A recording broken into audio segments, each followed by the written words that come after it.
Hi everyone, this is Callie with craftingcallie.wordpress.com. Today I'm doing some watercoloring and I've been so inspired by it and I wanted to show you how to easily and quickly make these cards.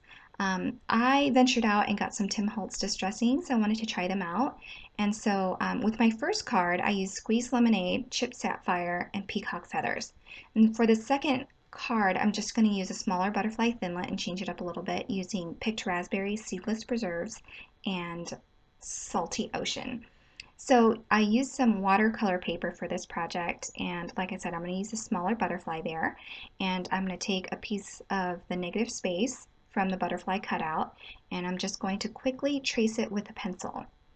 So this is just going to help me stay within the lines when I'm coloring so that I don't go out of the lines, and that way I can erase it as well when I'm done. And so I'm just going to erase any marks that I don't need there. And then I'm going to use a brush that I have. These are so old. They're one stroke brushes from maybe 10 or 11 years ago, maybe even before I met my husband. But I have these old brushes and I'm so glad that I am able to use them again because they've just been sitting there staring at me. So I'm just saturating that inner butterfly area with water and just to get the paper prepped for watercoloring. And then I'm going to use a smaller brush, and on the side I have a small little cup of water that I sometimes will dip the brush in to get more water or to clean off my brush so I can use a different color. And so you just keep coloring until you're satisfied with how it looks.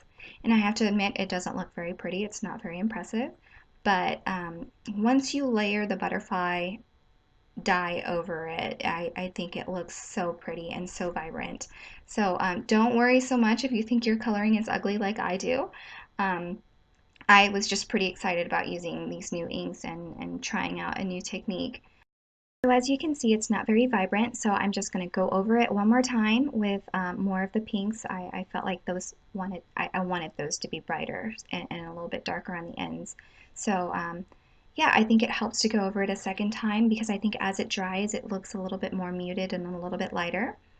So after my camera actually died, so while I was waiting for it to charge up a little bit, I let my painting there dry a little bit, and then I went in and erased the pencil marks. And so here I am using my Big Shot for the first time. I finally got it converted to an SU or a Stampin' Up product, so I'm able to show it on a video now. And so what I did was I put a little bit of wax paper between my die and my paper, and that will help me release the paper from the die a lot easier. So I just run it through my Big Shot, and here I am just making just picking out all the little pieces from the die because it's so intricate. And I'm going to use some glue dots to just adhere the center of the body of the butterfly only. That way the wing can be free.